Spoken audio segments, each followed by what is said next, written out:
شرحا ولا يشرك بعبادة ربه أحدا. وقال النبي صلى الله عليه وسلم: من قرأ حرفا من القرآن فله 10 أمثالها. لا أقول ألف لام ميم حرف، بل ألف حرف ولام حرف وميم حرف، إلى آخر الحديث. وقال النبي صلى الله عليه وسلم: إن الله يرفع بهذا الكتاب أقواما ويضع به آخرين. صلى الله على سيدنا ومولانا محمد وعلى آله وصحبه وسلم. وصلى الله على سيدنا تعبدك، صلى الله على سيدنا ومولانا محمد وعلى آله وصحبه وسلم. وصلى الله على سيدنا ومولانا محمد وعلى آله وصحبه وسلم. لا إله إلا الله، لا إله إلا الله، لا إله إلا الله، لا إله إلا الله، لا إله إلا الله، لا إله إلا الله، لا إله إلا الله، لا إله إلا الله، لا إله إلا الله، محمد رسول الله صلى الله عليه وسلم. حضرات صدر محترم، حضرات علماء کرام، مربیان، আমার জওয়ান ভাই হল, এই এলাকা অঞ্চলের পর্দানিশী মা বোন হল, আল্লাহ পাক পরবর্তীকার আলমর অশেষ দয়ার মেহরবানিতে আলহামদুলিল্লাহ মসজিদ উপলক্ষে দিনী জলসার ইন্তজাম হয়েছে। আমরা কিছু মানুষের আল্লাহ তাআলা দিনের মহব্বতে, আল্লাহ রসুলের মহব্বতে দিনী জলসার মাঝে হাজির দেওয়ার তৌফিক দিয়েছেন। শুকরিয়া জ্ঞাপন করব আলহামদুলিল্লাহ। ভাই হল, বুজুর্গ হল, আল্লাহ পাক পরবর্তীকার আলমর কালামুল্লাহ শরীফ করে আমি সংক্ষিপ্ত হায়াতে করিমা তিলাওয়াত করছি। হুজুর পাক সাল্লাল্লাহু আলাইহি ওয়াসাল্লামের আহাদিস নববিয়তে 2 জায়গায় 2 হাদিসের টুকরা আমি তিলাওয়াত করছি। আল্লাহ পাক পরবর্তীকার আলমে যে পর্যন্ত আমার তৌফিক দিবা, সামান্য কোনো সময় আপনারা সামনে আলোচনা করবার চেষ্টা করব।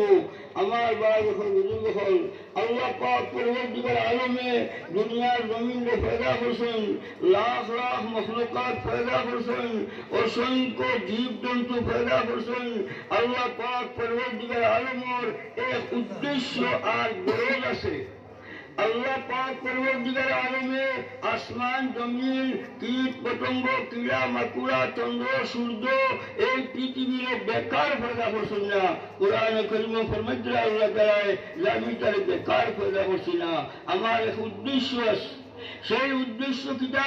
কোরআনে কারীমে আল্লাহ তাআলা ফরমাইছে মা খালাকতুল জিন্না ওয়াল ইনসা ইল্লা লিয়াবুদুন। আমি জিন্নাত আর ইনসানকে পয়দা করছি। আল্লাহ পাক পরবর্তীকার আলমের উদ্দেশ্য এরা আল্লাহর গোলামি করত, আল্লাহর তাআত বندگی করত। অন্য আয়াত আল্লাহ তাআলা ফরমাইছে লিয়াবলুয়াকুম আইয়ুকুম আহসানু আমালা।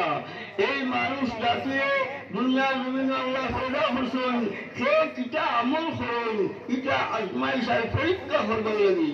যে আল্লাহ পাক পরবর্তীকার আলমে আমরা পয়দা হইয়া আল্লাহ পাক পরবর্তীকার আলমে শেষ নাই।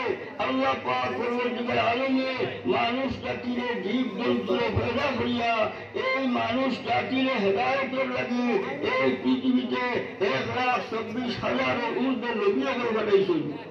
আসমানি কিতাব ওপর পাঠাইছেন যাতে মানুষের সিধা পথ পাইত আল্লাহ পাক পরবর্তীকার আলমের দ্বারস্থ আর রাস্তা হইতে লাগে কোরআনে করিম আহাদিসে নববিয়া আসমানি কিতাব ওপর আল্লাহ তাআলা পাঠাইছেন। কিন্তু ভাই এখন বুজুর্গ হয় আফসোসের কথা, আমরা কি কারণে দুনিয়া চাইলাম, কি কারণে আল্লাহ দুনিয়া পাঠাইলা, আমরার উদ্দেশ্য কি, আগামী খাই আমরা খানা যাইব, এটার চিন্তার ফিকির করলে আমরা বিলকুল গাফিল। আমরা এই দুনিয়ার জমিনে আওয়া এবং যাওয়া তার একটা বিশেষ লক্ষ্য উদ্দেশ্য যেটা, এটা করলে আমরা বিলকুল চিন্তার ফিকির নাই। এর কারণে আজ দুনিয়া ধ্বংস আর বরবাদের দিকে, আজ দুনিয়ার মানুষের মাঝে অশান্তি আর অশান্তি, শান্তি শৃঙ্খলা, মানুষের মাঝে শান্তি আর আরাম নাই। তার কারণ হইতেছে মানুষ আল্লাহ এবং আল্লাহ রসুলের পথ আর তরিকা ধরে অনেক দূরে। আল্লাহ পাক পরবর্তীকার আলমে নবী ওপর ফাটাইয়া আসমানি কিতাব ওপর ফাটাইয়া দুনিয়ার জমিন মানুষের কিভাবে আল্লাহরে চিনত, কিভাবে মানুষ আল্লাহর সঙ্গে সম্পর্ক কায়েম করত, তার বিস্তারিত বর্ণনা আমরা সামনে রাখছেন। নবী যে ফরমাইতা তারাক্তু ফীকুম আমরাইন কিতাবুল্লাহ ওয়া সুন্নাতু রাসূলিহি, হে দুনিয়ার মানুষ আমি তোমার সামনে দুই চিজ রেখে গেলাম। একটা হলো কোরআনে করিম, 2 নম্বর আহাদিসে নববিয়া নবীজির হাদিস।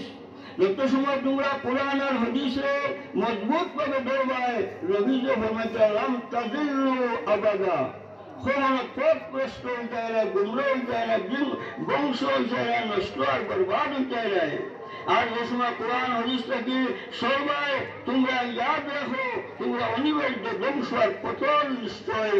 সেই মানে আল্লাহ পাক পরবর্তীকার আলমে আমরা সামনে হাদিসে নববিয়া এবং কোরআনে করিমের মাধ্যমে যে নির্দেশাবলী দিয়া গেছেন বুজুর্গ হল, যেটায় আমর বিল মারুফ আর নাহি আনিল মুনকার, কিছু খাম করবার লাগে হুকুম দিছেন, কিছু খাম সারিবার লাগে আল্লাহ নিষেধ দেওয়া হয়েছে। আমরা কিন্তু নিষেধ এবং হুকুমের দিকে লক্ষ্য করিয়ান না। আল্লাহ পাক পরবর্তীকার আলমে বুজুর্গ হল একবার জ্ঞান হলুক বা কিতাব লাগে আমরা আল্লাহ আল্লাহ রসুলের তরিকারে বর্জন করিয়া আমরা মনমানি জিন্দগি, স্বাধীনভাবে জিন্দগি আল্লাহ এবং আল্লাহ রসুলের তরিকারে বর্জন করিয়া আমরা শয়তানের অনুসরণ করিয়া বিভ্রান্তি পথে, এটা একবার চিন্তা করার দরকার আছে যে আল্লাহ পাক পরবর্তীকার আলমে আমরা কোটি কোটি নিয়ামতের মধ্যে ঢুকাইয়া রাখছেন। এইসব নিয়ামত শুকরিয়া চান আমরা আল্লাহর হুকুমের মান্য করতাম। আল্লাহ পাক পরবর্তীকার আলমে কোরআনে কারীমে ফরমাইতা লাইন শাকারতুম লাযীদান্নাকুম ওয়া ইন কাফারতুম ইন্না আযাবি লাশাদীদ। হে দুনিয়ার মানুষ, তোমরা যদি আল্লাহর নিয়ামতের শুকরিয়া আদায় করো, একদিকে দেখো আল্লাহ তাআলা কত বড় ইহসান আর মেহেরবানি আমরা করছেন যে আমরা মানুষ বানাইছেন, কত বড় ইহসান। যদি আল্লাহ তাআলা সেইটা মানুষ না বানাইয়া গরু মহিষ পশু পঙ্খী বানাইতা, আল্লাহ রাতর লাগে অসম্ভব বানাই বাইজি, অসম্ভব নিশ্চয় আল্লাহ তাআলা আমরা পারলাম, কিন্তু আল্লাহ তাআলা মানুষ বানাইছেন। যে কোরআনে কারীম আল্লাহ ফরমাইতা লাকাদ কাররামনা বনি আদম, আদমের সন্তান হল তমাম মখলুকাত থেকে শ্রেষ্ঠ এবং সম্মানিত। এই সম্মান পাইতে হইলে আমরা উপর দায়িত্ব এবং জিম্মাদারি বহুত কঠিন, আহাম গুরুত্বপূর্ণ জিম্মাদারি। আল্লাহ পাক পরবর্তীকার আলমে একবার আসমানের বয়স পা, জমিনের বয়স পা, চন্দ্রের বয়স পা, সূর্যের বয়স পা, আগুনের বয়স পা, বাতাসের বয়স পা, এটা আল্লাহর নিয়ামত, আল্লাহর নিয়ামত, কোটি কোটি নিয়ামত আল্লাহ তাআলা আমরা দান করছেন। এইসব নিয়ামতের শুকরিয়া তো আমরা আল্লাহর হুকুমে যদি মান্য করিয়া চলি, আল্লাহর হুকুমে অনুসরণ করি, তাহলে আমরা আল্লাহর নিয়ামতের শুকরিয়া আদায় হইব এবং আগামী খাই আল্লাহ করে আযাব করে শাস্তি আর বিপদ করে বাঁচিবার পথ বাইর হইব। আল্লাহ পাক পরবর্তীকার আলমে কোরআনে কারীমে ফরমাইতে আউযু বিল্লাহি মিনাশ শাইতানির রাজীম মান কানা ইয়ারজু লিকা রাব্বিহি ফালইয়ামাল আমালান সালিহা। হে দুনিয়ার মানুষ, তোমরা যদি আল্লাহর মুলাকাত লাভ করতে চাও, আল্লাহর দ্বারস্থ হইতে চাও, আল্লাহর সম্পর্ক কায়েম করতে চাও এবং আল্লাহর মুকররব এবং বলিষ্ঠতম সম্পর্ক লাভ করিয়া নাজাত লাভ করতে চাও, ফালইয়ামাল আমালান সালিহা, তোমরা তোমরা নেক আমল করো। নেক আমল করো, ইমানের বাদে সবচেয়ে গুরুত্বপূর্ণ আমল হইতেছে বুঝুর্গ হল নমাজ।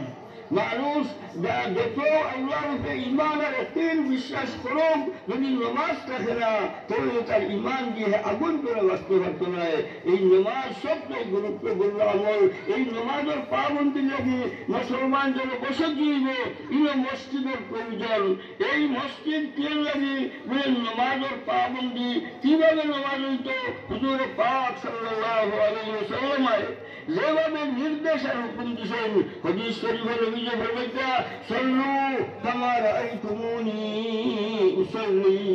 নবী বলেন, হে দুনিয়ার মুসলমান, তোমরা ওরা নামাজ পড়ো বলে দেখেন আমি নামাজ পড়ি। আর নবীজির তরিকা মতো নামাজ, নবীজির তরিকা মতো নামাজ পড়িবার লাগে মসজিদের ইন্তজাম।